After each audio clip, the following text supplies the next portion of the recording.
Selamat datang di Si Binuang Channel. Terima kasih sudah mampir di channel ini. Mari kita lanjutkan novel Tikam Samurai, Si Bungsu, karya Makmur Hendrik, bagian 28. Darah dirinya dan darah si Babah. Kempetai di luar mulai menembaki pintu. Namun dengan bedil panjang mereka, pintu kuku itu tetap tak dapat dijebol.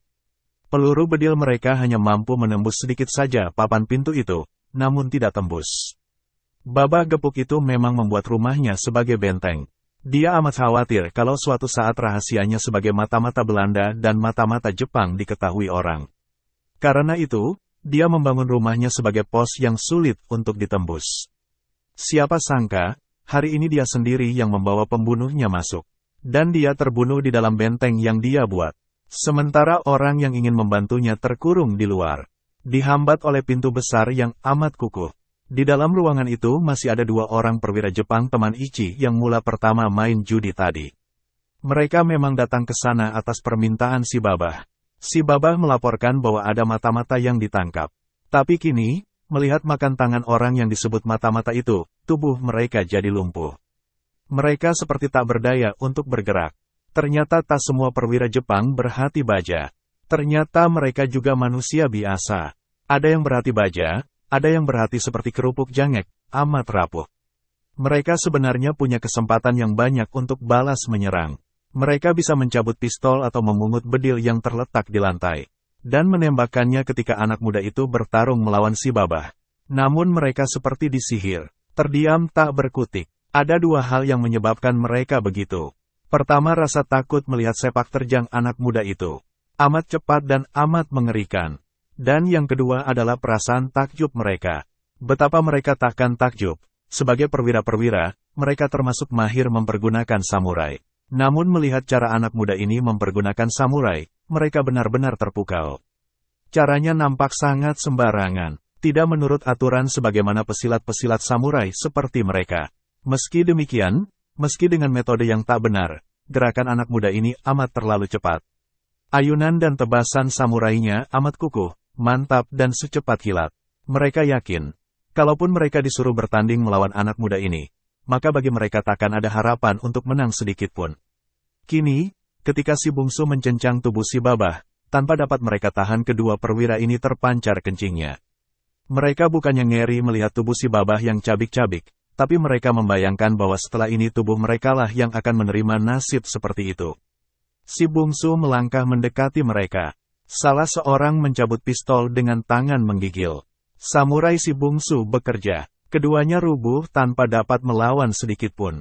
Rumah itu berkuah darah. Potongan tubuh kelihatan tergeletak di sana-sini. Ini benar-benar sebuah pembantaian. Si bungsu memang tak bisa berbuat lain daripada seperti itu. Dia dihadapkan pada dua pilihan. Dibunuh atau membunuh. Maka dia memilih yang kedua. Betapapun jahatnya suatu pembunuhan, namun jauh lebih baik hidup sebagai pembunuh daripada mati sebagai orang yang dibunuh. Apalagi kalau yang dibunuh itu adalah musuh bangsa. Cukup lama waktu berlalu ketika pintu besar itu berhasil didobrak oleh Kempetai. Yaitu setelah mendatangkan sebuah truk reok untuk menghantam pintu itu sampai jebol.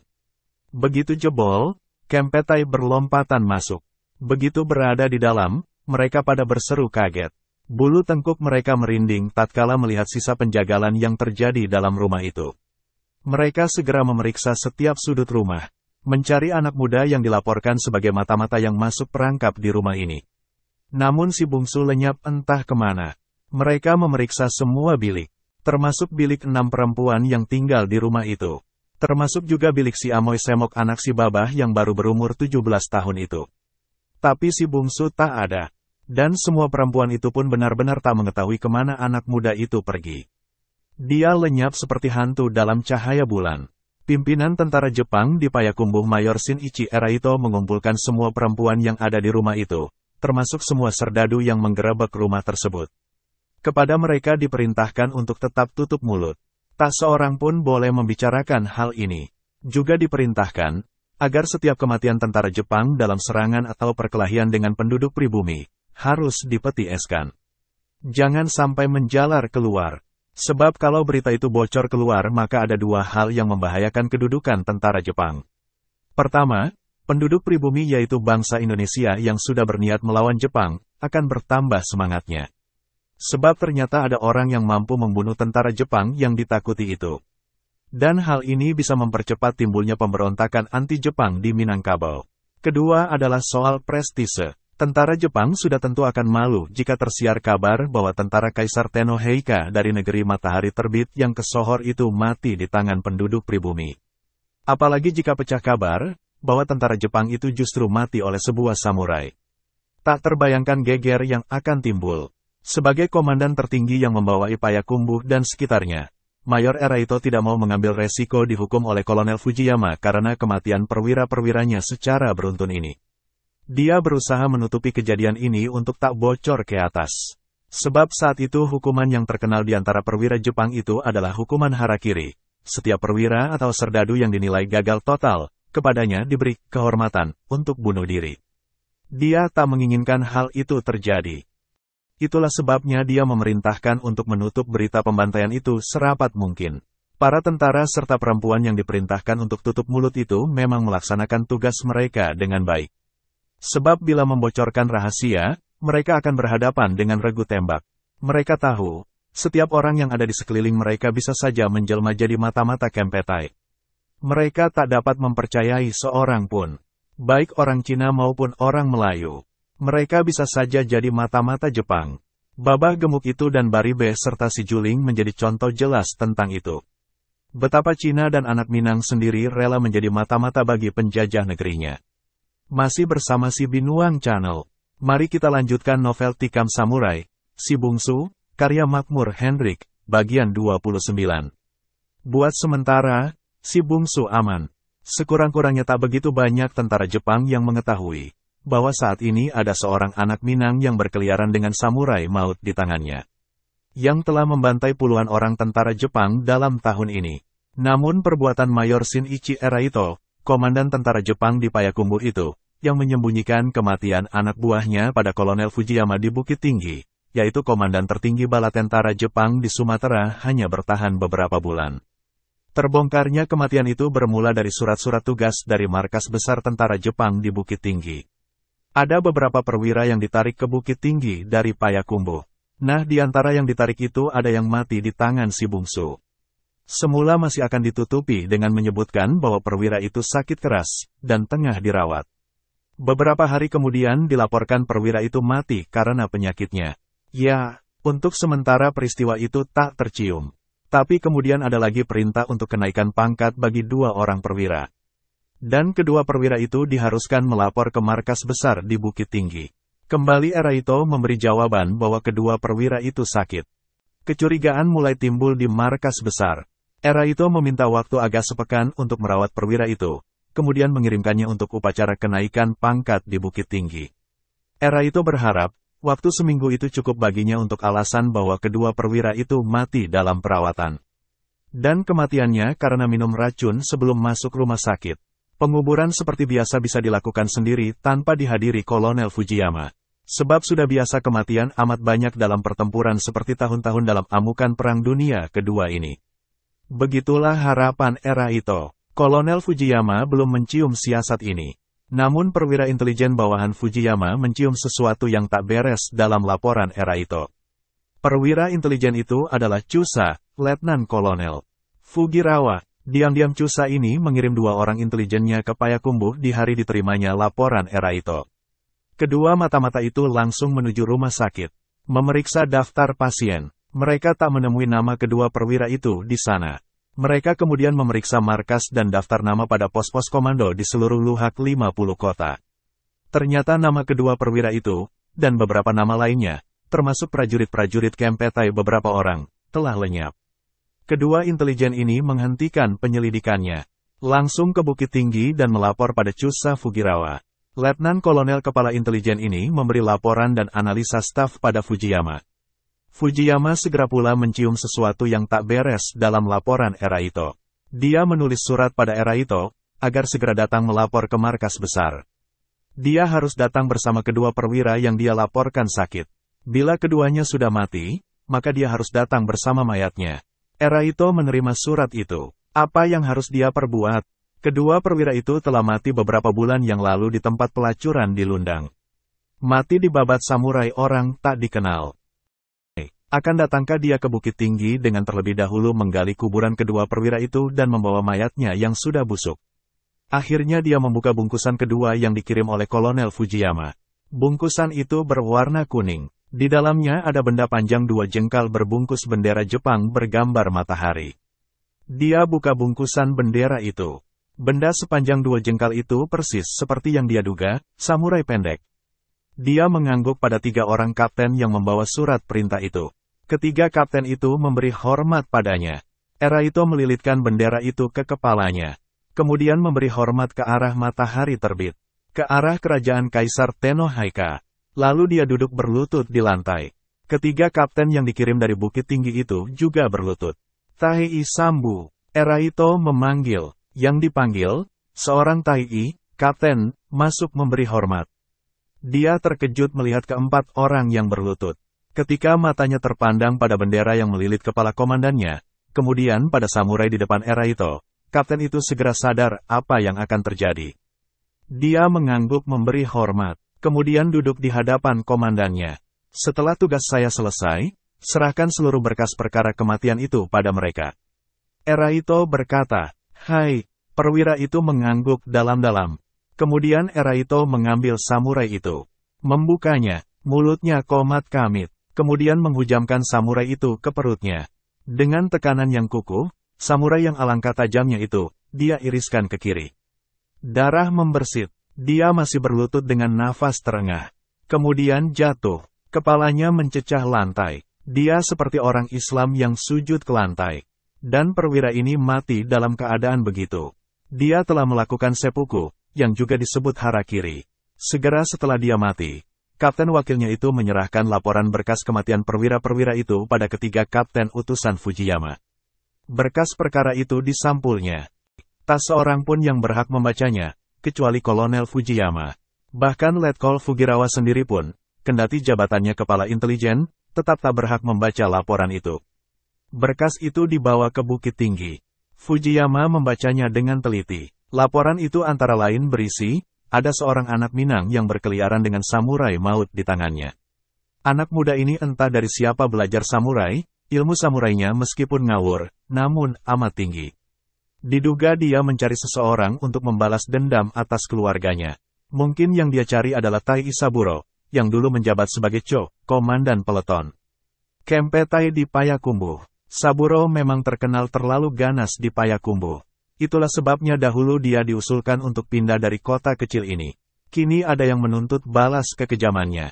Diduga lebih dari 20 orang tentara Jepang, perwira dan prajurit, telah mati dimakan samurai anak Minang itu. Tapi rahasia ini dipegang teguh, penyelidikan tetap dijalankan. Usaha mencari dan membekuk anak muda yang kabarnya bernama si Bungsu, anak paling kecil, dari dusun si 7 ladang lawe itu tetap diusahakan dengan ketat. Namun sampai saat ini anak muda itu tak pernah bersua. Dia lenyap seperti burung elang yang terbang ke kaki langit.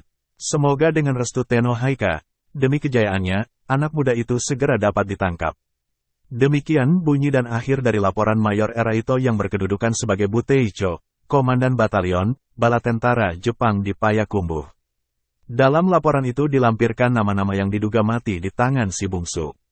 Kolonel Fujiyama menarik nafas dan menutup laporan itu. Eraito telah menjalankan tugasnya dengan baik. Menutup rahasia itu rapat-rapat, tapi dia memang harus mati, karena di puncak hidungnya sendiri anak buahnya banyak yang mati.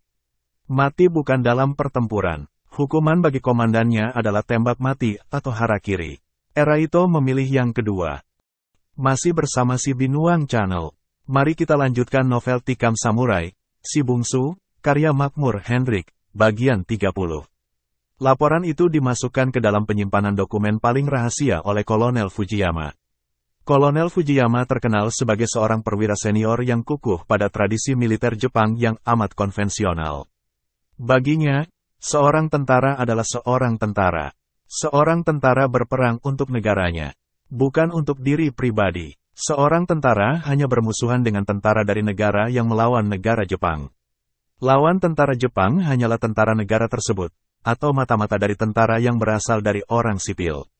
Seorang tentara kerajaan Tenohaika tak layak melakukan kekejaman pada rakyat sipil. Kolonel ini terkenal sekali dengan sikap yang demikian. Dia adalah pemeluk agama Buddha yang taat. Sebagai Dai Taicho, komandan divisi dan komandan bala tentara Jepang di Pulau Sumatera, dia berhak mengambil putusan-putusan yang amat prinsipil. Dan itulah yang dia lakukan, yaitu dengan menyuruh Eraito, seorang mayor yang gagal untuk harakiri.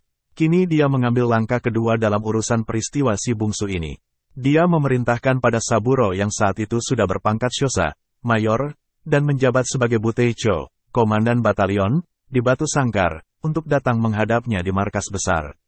Saat Saburo Matsuyama datang, dia dipaksa oleh Fujiyama untuk minta pensiun. Kemudian dipaksa untuk pulang ke Jepang. Putusan ini mengejutkan perwira-perwira Jepang. Sebab Saburo dikenal sebagai perwira yang cekatan. Namun itulah putusan Fujiyama. Saya punya keyakinan, kalau engkau masih di negeri ini, engkau akan bertemu dengan anak muda bersamurai yang bernama si bungsu itu. Dan kalau kalian bertemu, perkelahian tak terhindarkan. Saya tak dapat menerka bagaimana cara anak itu berkelahi, tapi saya punya firasat, engkau akan mati di tangannya. Karena itu pulanglah ke kampungmu Shosa. Di sana engkau akan aman. Aman dari perbuatan memperkosa anak bini orang. Namun saya merasa pasti anak muda ini akan tetap mengejarmu kemanapun engkau pergi.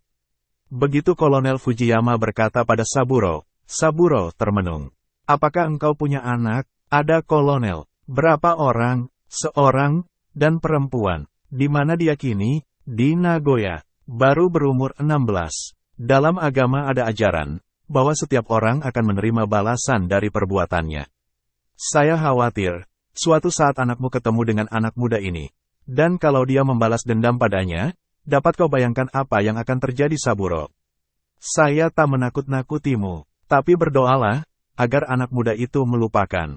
Nah, selamat jalan. Kata-kata ini masih terngiang di telinga Saburo dalam perjalanannya ke Singapura untuk terus pulang ke Jepang. Anaknya seorang gadis yang amat cantik, yang telah kematian ibu ketika anak itu masih berumur 10 tahun. Dia terbayang pada pembunuhan yang dia lakukan di Si-7 Ladang Lawe. Pada gadis yang dia perkosa di rumah adat itu. Pada ayah dan ibunya yang dia bunuh. Pada pembunuhan gadis itu sendiri setelah dia perkosa. Dan pada anak lelakinya yang pengecut. Kini ternyata anak lelakinya itu memburunya dengan samurai di tangan. Dengan samurai, ya Tuhan, tiba-tiba Saburo Matsuyama tertegak. Seluruh bulu tubuhnya pada merinding. Anak muda itu mencarinya dengan samurai. Dan menurut cerita Fujiyama, anak muda itu amat lihai dan tangguh mempergunakan samurainya. Dia segera teringat pada sumpah datuk berbangsa sesaat sebelum mati dulu. Saat itu sebuah samurai menancap di dada datuk itu. Saya akan menuntut balas atas perbuatanmu ini Saburo. Engkau takkan selamat. Saya bersumpah untuk membunuhmu dengan samurai dari negerimu sendiri. Kau ingat itu baik-baik. Suara itu seperti bergema. Lelaki Minangkabau itu ternyata memang memburunya melalui anak kandungnya. Dulu dia menganggap hal-hal mistis ini sebagai nonsens. Tapi kini anak muda itu mencarinya dengan samurai. Bukankah itu merupakan suatu perwujudan dari sumpah datuk itu? Saburo mulai seperti dikejar bayang-bayang. Dia banyak mendengar tentang kesaktian orang-orang Minangkabau. Namun selama dia di negeri itu, tak satu pun di antara kesaktian itu yang terbukti. Kabarnya orang Minang bisa membuat orang lain jadi gila. Senewan memanjat-manjat dinding, namanya si Jundai. Tapi dia dan pasukannya yang telah terlalu banyak berbuat maksiat di negeri itu, kenapa tak satu pun di antara kesaktian itu yang mempan pada mereka? Kabarnya ada pula semacam senjata rahasia yang berbahaya, yang bisa membunuh orang dari jarak jauh. Konon bernama Gayung, Tinggam atau Permayo. Tapi kenapa tak satu pun di antara pasukan Jepang yang terkena senjata rahasia itu? Ataukah hanya mempan untuk sesama orang Minang saja? Saburo termasuk orang praktis yang tak mempercayai segala macam bentuk mistik. Tapi kali ini, terhadap sumpah datuk berbangsa yang telah mati lebih dari 2 tahun yang lalu, kenapa dia harus takut? Dia ingin segera pulang ke kampungnya di Jepang sana. Dia ingin bersenang-senang barang sebulan 2 di Singapura. Demikian putusan yang dia ambil dalam kapal ketika berlayar dari Dumai ke Singapura. Demikian putusan yang dia ambil dalam kapal ketika berlayar dari Dumai ke Singapura. Kemana si bungsu? Kenapa dia bisa lenyap dari ruangan di mana dia membantai tentara Jepang dan babah gemuk mata-mata itu? Padahal rumah itu telah dikepung dengan ketat oleh Kempetai. Tambahan lagi dia mengalami luka di berbagai bagian tubuhnya dalam perkelahian melawan si Baba itu. Kemana saja dia melarikan diri hingga tak bersua. Malam itu, sebenarnya si bungsu tak pernah meninggalkan rumah si Baba. Bahkan hari-hari berikutnya dia masih tetap di rumah itu. Tapi kenapa sampai tak diketahui Kempetai? Kenapa sampai tak diketahui perempuan-perempuan lacur yang tinggal di rumah itu? Malam itu, tatkala dia selesai membunuh 2 perwira Jepang yang merupakan orang terakhir di dalam ruangan itu, pintu besar yang dia kunci dengan palang besar itu sudah hampir dijebol oleh Kempetai dengan truk Reo. Suara Reo telah terdengar olehnya memasuki rumah. Bahkan Reo itu sudah berada di ruang depan, dia harus menyelamatkan diri. Namun dia tahu, ruangan ini telah dikepung dengan ketat. Tapi bagaimana juga dia harus selamat. Harus tetap hidup sampai dendamnya pada Saburo terbalaskan. Dengan kaki pincang dia segera mencari jalan untuk menyelamatkan diri. Dia tidak menuju ke belakang, melainkan ke samping. Baru 3 langkah dia berjalan, dia tertegak. Di depannya berdiri seorang perempuan. Tepatnya adalah seorang gadis Cina. Sekali pandang dia dapat menebak, gadis ini paling-paling baru berusia 16 atau 17 tahun. Gadis cantik bertubuh menggiurkan. Gadis berkulit kuning berambut lebat itu hanya mengenakan handuk di tubuhnya. Nampaknya dia sudah sejak tadi berdiri di sana. Dan si bungsu dapat memastikan bahwa gadis ini melihat semua perkelahian yang berlangsung di ruangan itu. Dia pasti melihat pembantaian itu. Mereka bertatapan. Pintu mulai didobrak. Masih bersama si Binuang Channel. Mari kita lanjutkan novel Tikam Samurai, Si Bungsu, karya Makmur Hendrik, bagian 31. Masuk kemari. Tiba-tiba saja gadis itu menarik tangan si bungsu ke dalam kamarnya. Si bungsu seperti kerbau yang dicocok hidungnya. Dia menurut, sebab tak ada jalan lain dengan berada dalam kamar gadis ini, dia berharap bisa selamat. Atau dia bisa menjadikan gadis ini sebagai sandera. Kamar gadis itu bersih dan berbau harum. Masuk kemari, gadis itu berkata lagi sambil membuka sebuah katup di lantai. Tanpa banyak cincong, si bungsu mendekat. Di bawah lantai yang menganga itu, dia melihat sebuah ruangan kecil. Masuklah cepat. Gadis itu berkata lagi. Si bungsu tak lagi sempat berpikir. Dia menurut dan mulai menuruni tangga ke bawah. Dia sampai ke dalam sebuah ruangan kecil dan gelap. Gadis itu lalu menutupkan lantai yang dia angkat tadi. Kemudian membetulkan tikar di atasnya. Lalu mengambil kain dan mulai melap bekas darah yang berceceran di lantai dari bekas luka di tubuh si bungsu. Kerjanya baru saja selesai ketika pintu berhasil didobrak oleh truk Reo tentara Jepang. Kamarnya ikut digeledah. Lemari pakaian, bawa kolong tempat tidur, loteng. Si bungsu mendengar derap sepatu. Kempetai itu lalu lalang di atas kepalanya. Dia menanti dengan diam dalam kegelapan di ruang yang tak dikenalnya ini. Barangkali tentara Jepang masih berada di rumah itu. Sebab telah berlalu waktu beberapa jam, namun gadis itu belum kunjung muncul. Si bungsu tak berani naik ke atas. Dia tetap menanti. Dengan meraba-raba dia berbaring di lantai yang rasanya dialas dengan tikar yang bersih, dia terbangun dengan terkejut tatkala dirasakannya sebuah benda jatuh menimpa perutnya. Kemudian pintu di lantai ditutup lagi. Dia meraba dalam gelap itu. Yang dijatuhkan ternyata sebuah bungkusan. Dalam gelap dia membuka bungkusan itu. Meraba isinya, pisang. Perutnya memang amat lapar. Segera saja 4 buah pisang lenyap ke dalam perutnya. Masih bersama si Binuang Channel. Mari kita lanjutkan novel Tikam Samurai, Si Bungsu, karya Makmur Hendrik, bagian 32. Kemudian dia memeriksa isi bungkusan yang lain. Sebuah senter kecil. Dengan senter itu dia dapat memeriksa dengan isi bungkusan itu. Ada perban dan plaster. Ada obat merah. Dia sangat berterima kasih pada gadis Cina yang belum dia kenal itu. Apakah dia salah seorang dari pelacur yang disimpan dalam rumah ini? Obat itu sebenarnya tak dia perlukan. Sebab untuk mengobati lukanya, dia masih mempunyai bubuk ramuan yang dia bawa dari Gunung Sago. Obat itu amat manjur. Obat itulah dulu yang menyembuhkan dari luka akibat samurai Kapten Saburo. Dan obat tradisional itu pula yang menyembuhkan luka bekas dicakar harimau jadi-jadian ketika bulan terakhir dia akan turun gunung. Dia ambil ramuan yang terdiri dari kulit dan daun kayu, lumut batu, lumut pohon dan daun tanaman melata yang sudah dikeringkan yang selalu dia simpan dalam kantongnya, dalam sumpik rokok daun enao, yang dulu memang berisi rokok daun enao. Ramuan itu dia tabur pada luka di sekujur tubuhnya. Dengan menimbulkan rasa dingin, lukanya dengan cepat mengering, merapat dengan cepat mengering.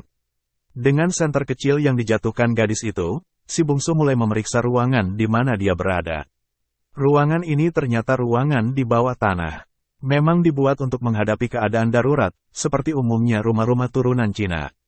Bedanya kalau ruangan bawah tanah di rumah-rumah Cina yang lain digunakan untuk menyimpan bahan makanan atau tempat air, maka ruangan bawah tanah ini dipergunakan sebagai ruangan tempat tinggal. Tak jauh dari tempat dia tidur di lantai ada sebuah pembaringan. Kalau saja dia bergerak dalam gelap itu agak 4 langkah ke kanan, maka dia akan menemui tempat tidur empuk itu. Tapi mana pula dia akan menyangka hal itu. Di dekat tempat tidur itu, di bagian kepalanya ada sebuah lemari kaca. Di dalamnya si bungsu mendapatkan 3 buah pistol dan 2 buah bedil panjang.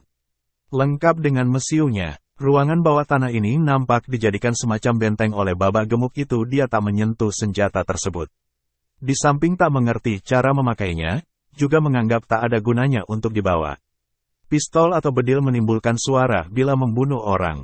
Dia lebih suka memakai samurai. Dengan samurai dia bisa bertindak diam-diam. Karena lelah dia berbaring di tempat tidur. Dia tak tahu sudah berapa lama dia tertidur ketika tiba-tiba terbangun lagi. Ada seseorang dirasakan hadir di kamar berdinding beton di bawah tanah itu. Dia membuka mata dan berusaha untuk bangkit. Namun sebuah tangan halus menahannya. Dalam cahaya lampu dinding yang telah dipasang, dia lihat gadis Cina yang telah menyelamatkannya itu. Gadis itu duduk di tepi pembaringan, menatap padanya dengan pandangan lembut. "Berbaringlah, lukamu belum sembuh," suaranya terdengar lembut. Bahasa Melayunya terdengar bersih. Si bungsu tetap duduk. Gadis itu menatap pada matanya. "Terima kasih Nona, Nona telah menyelamatkan nyawaku." "Apakah Jepang itu sudah pergi?" "Sudah, tapi rumah ini tetap mereka awasi. Rumah ini sudah ditutup untuk tempat pelacuran." "He, engkau tentu lapar. Sudah 2 hari kau berada dalam lubang ini." "2 hari? Ya, engkau masuk kemari tengah malam yang lalu. Kini hari kedua hampir sore, saya membawa makanan dengan gulai ikan, sambal lado dan petai." Suka sambal lado dan petai? Si bungsu tak banyak bicara. Dia makan dengan lahap. Gadis itu ternyata juga belum makan. Mereka makan bersama. "Engkau yang memasak makanan ini?" dia bertanya setelah selesai makan dengan bertambah sampai 3 kali. "Bagaimana? Enak. Hampir menyamai masakan ibuku. Yang memasak Etek Munah, pembantu kami." Si bungsu kemudian teringat bahwa dia harus segera pergi dari rumah ini. Tubuhnya meski belum segar, tapi dia rasa sudah kuat untuk melanjutkan perjalanan. "Siapa namamu?" "Mei Mei." "Mei Mei, ya, dan namamu?" "Bungsu." "Bungsu, engkau anak terkecil dalam keluargamu?" "Ya, Mei Mei, terima kasih atas bantuanmu. Saya tak bisa membalasnya. Saya harus pergi sekarang." "Kemana engkau akan pergi?" Si bungsu termenung. Masih bersama si Binuang Channel. Mari kita lanjutkan novel Tikam Samurai, Si Bungsu, karya Makmur Hendrik, bagian 33. Ya, kemana dia akan pergi? Tak pernah ada tempat yang pasti dia tuju dalam setiap perjalanannya. Tapi, bukankah dia mencari Saburo? Ingatan ini membuatnya ingin menanyakan pada Mei Mei. "Bukankah tempat ini tempat perjudian dan tempat bersenang-senang para perwira?" "Saya mencari seorang perwira Jepang bernama Saburo. Apakah engkau mengenalinya Mei Mei?" "Saburo Matsuyama?" "Ya, Saburo Matsuyama, apakah engkau mengenalnya?" "Saya mengenal hampir semua perwira yang bertugas di Payakumbuh ini. Di mana dia sekarang?" "Seingat saya sudah cukup lama dia tak kemari. Kabarnya dia pindah ke Batu Sangkar." "Batu Sangkar? Ya, engkau akan ke sana, membalas dendammu padanya." "Ya, dari mana kau tahu Mei Mei?" "Saya melihat seluruh perkelahianmu dengan Jepang dan dengan Bapak 2 hari yang lalu juga mendengar semua pembicaraan saat itu." "Bapak?" Si bungsu heran mendengar kata bapak yang diucapkan Mei Mei. "Ya, babak gemuk itu adalah ayah tiriku." Si bungsu sampai tertegak mendengar pengakuan Mei Mei.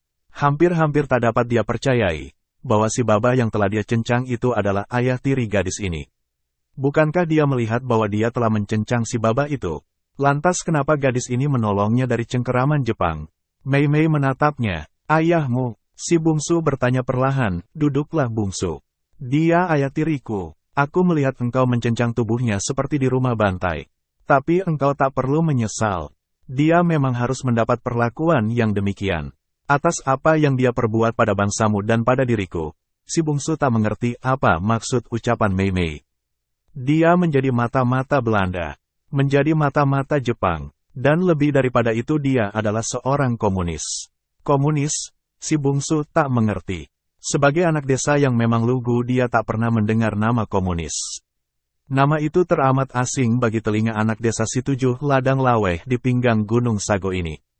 Ya, komunis, engkau tak tahu. Gadis itu lalu bangkit. Ikutlah saya. Si bungsu mengikuti gadis itu, yang membawa lampu dinding dan berjalan ke sebuah gang.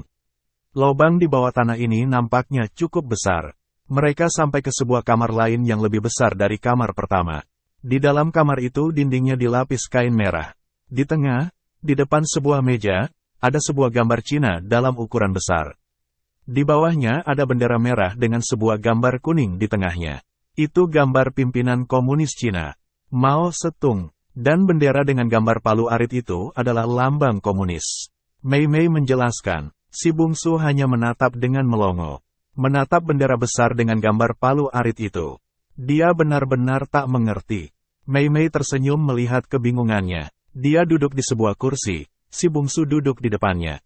Si bungsu masih dikuasai perasaan herannya. Kenapa gadis ini menolongnya, padahal bapaknya dia yang membunuh. Di depan matanya pula, tentang babah yang engkau bunuh, dia memang pantas mendapat hukuman seperti itu. Dia telah meracuni ayahku, kemudian mengawini ibu. Ibuku waktu itu hamil. 6 bulan setelah mereka kawin, aku pun lahir. Dia memerlukan uang untuk membiayai partai komunis di negeri ini. Dan dia juga memerlukan pengaruh serta pangkat untuk berkuasa. Untuk kedua maksud itu dia mempergunakan tubuhku. Aku tak berdaya melawan. Dia seorang ayah tiri yang berhati bengis. Yang suka memukul dan menyiksa orang. Ibuku meninggal dunia karena dia dikurung selama 6 hari tanpa diberi makan. Peristiwa itu terjadi ketika aku berumur 8 tahun. Ibu dikurung dan mati dalam kamar ini. Gadis Cina itu kemudian menangis terisak mengingat jalan hidupnya yang teramat pahit. Si bungsu hanya bisa mengucap perlahan. Lama gadis itu menangis, sampai akhirnya si bungsu memegang bahunya. Tenanglah Mei Mei, kurasa arwah ibumu sudah tenang di akhirat.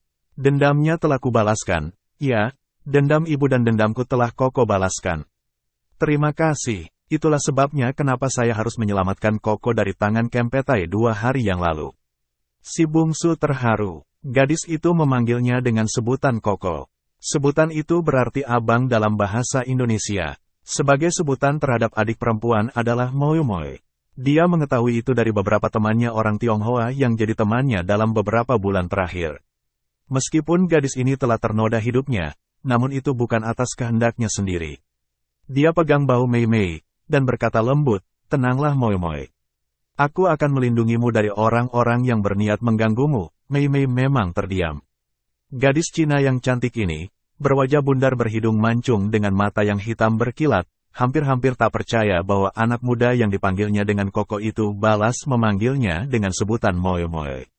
Dan ketika dia yakin bahwa memang anak muda itu berkata demikian, dia lalu tegak dan tiba-tiba mereka telah berpelukan. Terima kasih Koko, terima kasih, isaknya. Si bungsu memang seperti mendapatkan seorang adik. Dia pernah merasakan kasih sayang seorang kakak yang kemudian mati diperkosa Saburo. Kini dia seperti mendapatkan kembali tempat menumpahkan sayang yang telah hilang itu. Akan halnya Mei Mei, gadis Tionghoa malang yang berusia 17 tahun itu adalah anak tunggal yang hidupnya selalu teraniaya. Lelaki yang diharapkannya menjadi pelindungnya adalah ayah tirinya. Tetapi lelaki itu, si baba gemuk komunis itu, ternyata telah menjualnya dari satu lelaki ke lelaki yang lain. Gadis yang tak pernah mendapatkan perlindungan dan kasih sayang itu kini ada dalam pelukan seorang pemuda Melayu yang telah membalaskan dendamnya, dan pemuda itu memanggilnya dengan sebutan adik. Alangkah terlindungnya dia terasa. Apakah Koko akan pergi ke Batu Sangkar mencari Saburo? Mei Mei bertanya ketika mereka kembali ke ruangan pertama. Si bungsu menatapnya. Kalau aku pergi, dengan siapa engkau tinggal di sini, Moi Moi? Sahabat si Binuang Channel, novel bersambung ke bagian 34.